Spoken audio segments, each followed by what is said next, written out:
Hello friends and potential friends. Well, let me warn you to begin with, it's a windy day here in the high deserts of Idaho. I'm using my remote mic because hopefully that'll keep some of the wind noise out of this video. And if it doesn't, I'm sorry. I'll do the best I can. One of the things that I wanted to make sure I got done out here this summer is to get some cuttings off of a couple of trees. Now what you're looking at here, well, that was kind of rude. Apparently the battery and the microphone died about 45 seconds into the recording session. Of course, I'll never remember all the profound things that I said while I was recording this, but I'll just have to do the best I can, and I hope you'll bear with me. What we're looking at there is a mulberry tree, and it's been around for a while. We estimate at least 100 years. I'm sure you've heard about the children's rhyme, "Here we go round the mulberry bush." Well, let me tell you, that's no bush. I ran my drone up the other day and tried to measure about how tall it is, and it tops out at right around 40 feet tall, and it's almost just as wide. The interesting thing is it doesn't produce berries all over it. There are only certain branches that are producing berries, but we'll look at those in a moment. The other tree that I'm interested in is the plum tree right over there. If you look, you can see it's the darkest green in that wad of weeds and such. There's some kind of poplar or something back behind it with real light leaves, and then a lot of the weeds in front of it got pretty light leaves. But the dark green leaves you see there, that's a plum tree. In fact, that's several plum trees. There's one right close in front of it that we'll be working at. I discovered that last year and got a few plums off of it, and hopefully we'll get a few more this year. But more importantly, I want to get some cuttings off of it so that I can see if it will survive back in Florida. Now this one in particular, this is a smaller tree that's out more accessible, and that's probably the one I'll be working with. But to give you a better idea of what that plum tree can be like, this one is the same kind, but it's growing over by the wood pile. Last year it had a few plums on it. This year it is absolutely loaded. The plums don't get real big, but there sure are a lot of them, and they sure do taste good. In fact, this tree is so loaded down that one branch is bending way over, and I'm worried it might actually snap off. But there are plums all over this little thing, and that's why I really want to get some cuttings or some air layering going so that I can try my best to grow this guy back in my mini orchard in Florida. That's what they look like, and I can't wait to see if I can succeed at this. And back at the mulberry tree, as you can see, this particular branch is very prolific. In fact, this one branch is the one we've been getting most of our berries from, and we've probably got at least a gallon of berries in the freezer already this year. I come out every morning, and well, just about every morning, and pick them up off the ground. We did spread a couple of tarps out there to catch them, though they don't show in the video. And I get 2 or 3 cups of berries every day. Well, that's what makes it into the house. There is another branch around here on the other side that is producing berries. It's not quite as prolific as that one that's over on the west side, but it is still producing berries, and so we've gotten a few off of it as well. And I did put a smaller tarp under it. And incidentally, well, there's one of the branches that's not producing berries. And over here, now this rope was attached to the tree when we bought the property. If I have to make my guess, that rope is there so that a certain precocious 8-year-old can climb up that tree. Because when I was an 8-year-old, I would have been all over that tree, with my hands stained purple, my mouth stained purple, and my belly full of mulberries. Those were the good old days, and I think somebody had a lot of fun in that tree. Well, for now, let's see if we can get some cuttings and get them growing. These are not the best pruning shears, but I'll make them work. I want to get at least 5 or 6 cuttings off of each of these trees. The cuttings I'm looking for, on the mulberry in particular, I'm making sure I get cuttings off the branches that are producing berries this year. I want the cuttings to be about a foot long, and then I'll strip off some of the bottom ends of them and get them in water and see if they'll produce some roots. And I just have to pick just the right branches, because I'm also looking for some branches that I can use to do some air layering. I have never tried air layering, but I've seen it done on YouTube, so what can I say? It's worth a try. So I'm going to try cuttings and air layering this year, and hopefully I'll get at least 1 or 2 plants growing from each of these trees. Now for the air layering, here's my dubbing trying to match my lips movement. I saved a few small water bottles, split them down one side so that I can put them around a branch, and then I cut out a little bit on the bottom to make room for the branch.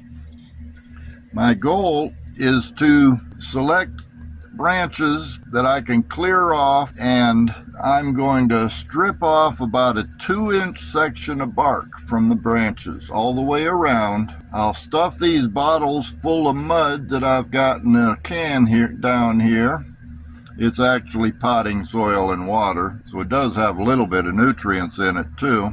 And then I'm going to wrap that, or put that around the branch where I stripped off the bark, and wrap it with duct tape. I've seen where some people use tin foil, but I happen to have a big roll of duct tape, so you know, duct tape can do anything, and we'll see what we can do. And then once in a while I'll probably have to add more water, and hopefully by the end of it I'll have roots. So let's get going. This is the long, tedious portion of the video, getting out my everyday carry that I happened to put in my pocket this morning because I knew I was going to need it. Select a good branch, strip off a few of the little shoots off of it so I have some space to work with, and then I'll go and strip the bark off. And once I get that done, I'll fill up the water jar or water bottle with mud and wrap it around, and then go round and round and round with the duct tape to make sure it stays there. Now when I put those water bottles on, I'll be putting them so that the top of the bottle is higher up the branch. That way when I need to, it should be a little bit easier to come back and add a little bit more water to them from time to time. I'm going to do a couple of these on the mulberry and a couple on one of the plum trees over there. And like I said, hopefully before I leave this year, I'll be able to take these things off and find roots growing in them water bottles. And if I'm lucky enough to get that to happen, number one, I'll be impressed with myself because I've never done air layering before. But number two, I'll make sure I get them into some nice pots of soil, and I'll be babying them all the way back to Florida. Okay, looks like I got the bark off pretty well. Now we fill up the water bottle with mud. And incidentally, I'll tell you this right now before you watch the painful part, I did quickly learn that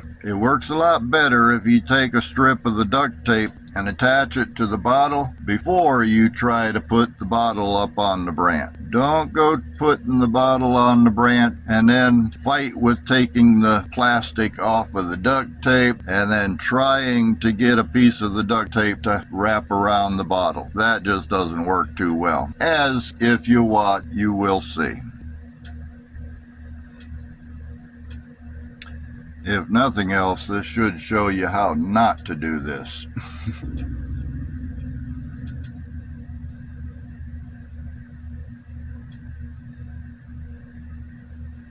I think I should have gone and found some music, maybe from Abbott and Costello or the Three Stooges, put onto this part of the video. And by the way, don't try to fight with duct tape on a very windy day. That is a little bit painful too.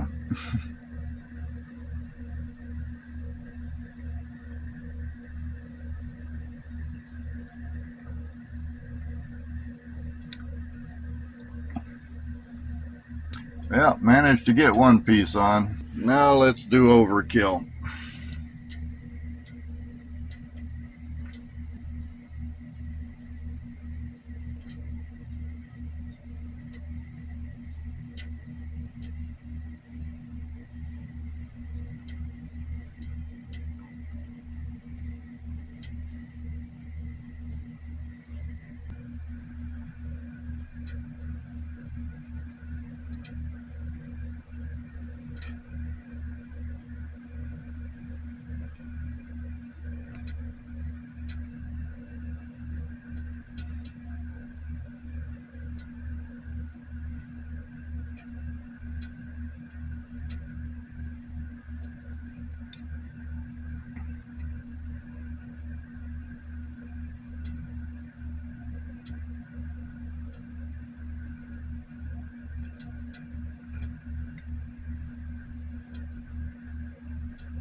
Well, that was a struggle doing it all wrong, but it looks like I pretty much got one of them done.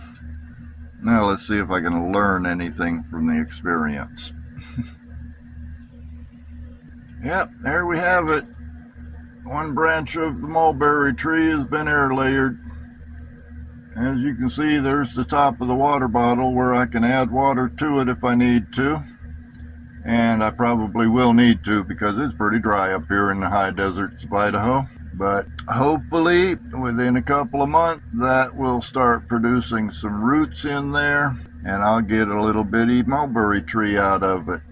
And at this point I'm probably explaining the better way of doing this. Wrap a little bit of the tape around the bottle before you start trying to hang the bottle, and try not to do this on such a windy day.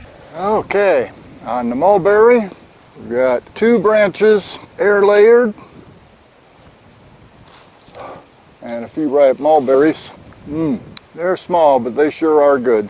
And over on the plum trees, I decided to do the air layering and the cuttings off of a smaller tree. This one's only about 5-6 inches in diameter because it seemed to be a lot more healthy than the big one up there. So I've got 2 branches set up for air layering, and I didn't notice until I was in it, but one of those 2 has got a little plum on it. So I shall keep you informed. And I've also got 5 or 6 cuttings from the plum tree and 5 or 6 cuttings from the mulberry. Put those in jars to over here against the pump house where my mom's got all her other cuttings. Those ones there are grapes, and all of these along here are grapes. And we're gonna have to be looking for some place to plant them pretty soon. But that's it for now. I'll keep you informed, and I'll see you next time.